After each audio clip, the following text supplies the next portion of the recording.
जय श्री कृष्णा, जय श्री श्याम। मित्रों, आज बड़ा ही सुंदर एक चरित्र आपके सामने पेश करने के लिए जा रहा हूं। एक गांव था। उस गांव के अंदर एक साधुओं की टोली भ्रमण करती हुई आई और उस साधु की टोली ने बाहर अलग जगाया नारायण नारायण, अलग जगाया। और अलग जगाकर जैसे उन साधुओं की आवाज उस गांव के लोगों के कानों में पहुंची तो तुरंत गांव के लोग भागे भागे आए, दौड़े दौड़े आए और महाराज को प्रणाम किया। गुरुजी प्रणाम, गुरुजी प्रणाम। सारे लोगों ने दंडवत प्रणाम किया। बोले प्रभु, आपके आने का आशय, कहां से आपका पदार्पण हुआ है, कहां से आ रहे हैं आप, कहां जाएंगे? और सभी ने विनम्र विनती करी हाथ जोड़कर कि हे गुरुवर, हे मुनि श्रेष्ठ, आज का विश्राम आप हमारे गांव में कीजिए और आज का सेवा का अवसर हमारे गांव के लोगों को प्रदान कीजिए। और सभी ने विनम्र भाव से हाथ जोड़कर प्रार्थना करी तो गुरुजी को उनकी बात माननी पड़ी और सभी साधुओं के साथ गुरुजी ने रात को वहां पर विश्राम किया। और सभी गांव वालों ने जैसे गुरुजी ने उनकी बात मानी तो सभी गांव वालों ने बड़े प्रेम के साथ गुरुजी के लिए बहुत सुंदर से पहले सफाई करी सारी है, उनके रुकने की व्यवस्था करी, बिस्तर लगाया है, भगवान का आसन दिया और आसन देने के बाद सभी लोगों ने उनके लिए सुंदर सुंदर भोजन व्यवस्था, फल आदि, मिष्ठान आदि की व्यवस्था करी, बहुत सेवा करी, रात्रि को दूध दिया और सारे के सारे लोग बैठ के बोले गुरुजी आज कुछ सत्संग हो जाए, कीर्तन हो जाए, प्रवचन हो जाए आपके। सारे गांव वालों ने बड़े प्रेम के साथ गुरुजी से सत्संग का अमृत पान का रसपान किया। प्रातः हुआ, गुरुजी ने स्नान आदि किया, सभी ने अपने नित्यक्रम आदि किए, तत्पश्चात भगवान की पूजा अर्चना करी विधि पूर्वक। और उसके बाद गुरुजी ने अपने तमाम गांव के साथियों से, जितने भी गांव के लोग थे, सभी से कहा कि अच्छा तो अब हमें इजाज़त दीजिए, रमता जोगी बहता पानी, साधु संतों को फिर आगे यात्रा पर निकल जाना है। तो उन्होंने कहा अब हम लोग जाना चाहेंगे।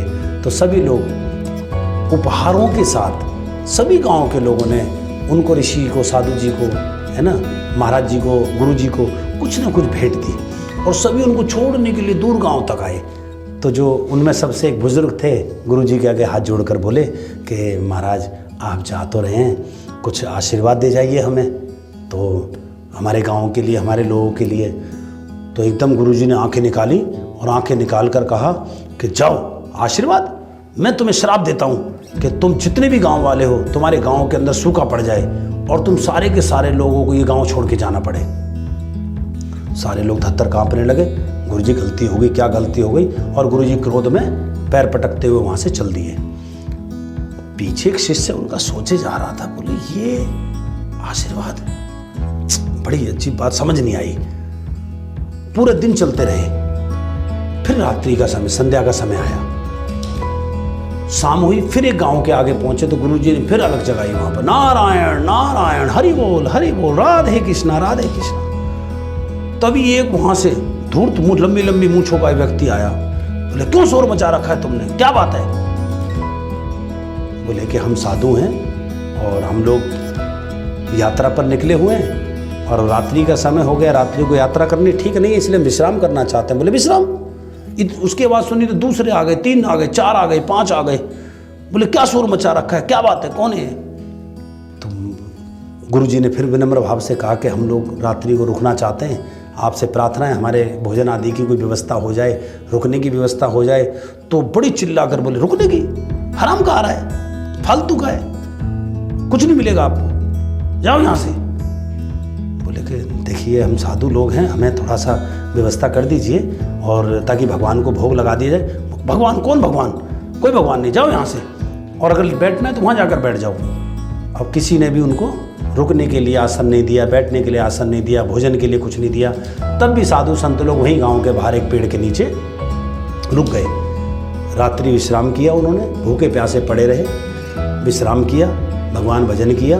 प्रातःकाल हुई तो जब उस गांव से जाने लगे तो वही 5-7 लोग पूरे गांव को इकट्ठा करके आ गए, रास्ता रोक लिया। बोले हाँ बाबा, कहाँ जा रहे हो, कौन हो, ऐसे कैसे चले जाओगे आप? आपने हमारे गाँव में रात्रि विश्राम किया है और आपका फर्ज बनता है कि आप हमारे गांव के लोगों को आशीर्वाद दें। बोले हाँ आशीर्वाद तो बनता है।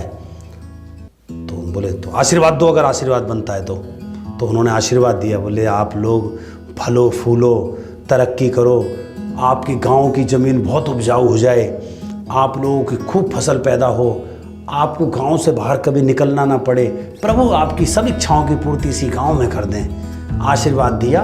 आशीर्वाद देकर महाराज जो गुरुजी थे वहाँ से चल दिए। अब जब गुरुजी वहाँ से चल दिए, वो शिष्य जो पीछे था उसका माथा ठनक रहा है बार बार, बड़ा परेशान। बोले बताओ कैसे गुरुजी? उन लोगों ने रात भर सेवा करी हमारी, भोजन खिलाया, विश्राम कराया, पैर दबाए, भगवान के लिए प्रसादी दी हैं, और कितने उपहार देकर हमें विदा किया। और इनको जिन्होंने रात भर हमें पूछा नहीं, जंगल के गांव के बाहर खेत में पटक दिया, पेड़ के नीचे, रात भर मच्छरों ने सोने नहीं दिया, न जल न भोजन न प्रसाद, और गुरुजी ने इनको इतना आशीर्वाद दिया।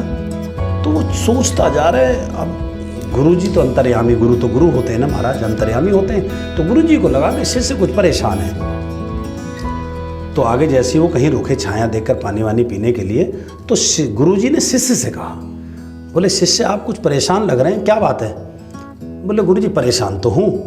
बोले तो बताइए क्या बात है, आप क्यों परेशान हैं? तो बोले गुरुजी परेशान मैं इसलिए हूँ कि वो पीछे जिस गांव में हम रुके, उन गांव वालों ने हमारी इतनी सेवा करी, और आपने उनको क्या दिया आशीर्वाद के रूप में कि तुम्हारे गांव में सूखा पड़ जाए, तुम्हारे गांव में चारों तरफ मतलब तुम्हें भटकना पड़े, गांव से बाहर जाना पड़े, दूर दूर जाओ, बिखर जाओ चारों तरफ, रोटी के लिए घूमना पड़े तुम्हें दर्द। और इन लोगों ने हमारे साथ जो दुर्व्यवहार किया, उसके बदले में आपने आशीर्वाद दिया तुम्हारी खेती खूब फले फूले, तुम्हारी सारी इच्छाएँ यहीं पूर्ति हो जाएँ, हैं जुग जुग जियो।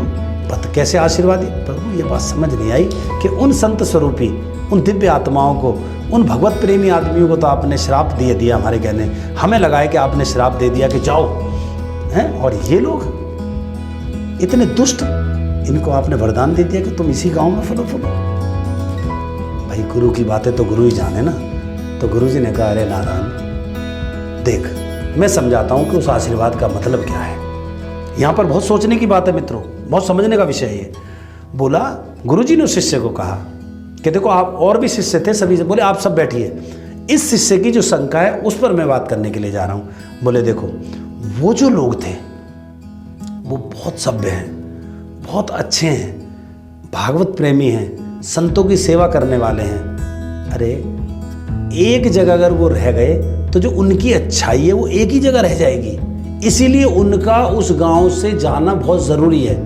वो जहाँ भी जाएंगे अपना जैसा माहौल बना लेंगे, भागवत प्रेमी बना लेंगे, भगवान की सेवा पूजा करने वाले बना लेंगे, अपने पास साधु संतों की सेवा करने वालों को तैयार कर लेंगे अपने साथ। यानी जैसे वो हैं वैसा माहौल चारों तरफ, हर दिशा में, जिस दिशा में वो लोग जाएंगे ऐसा माहौल पैदा कर लेंगे।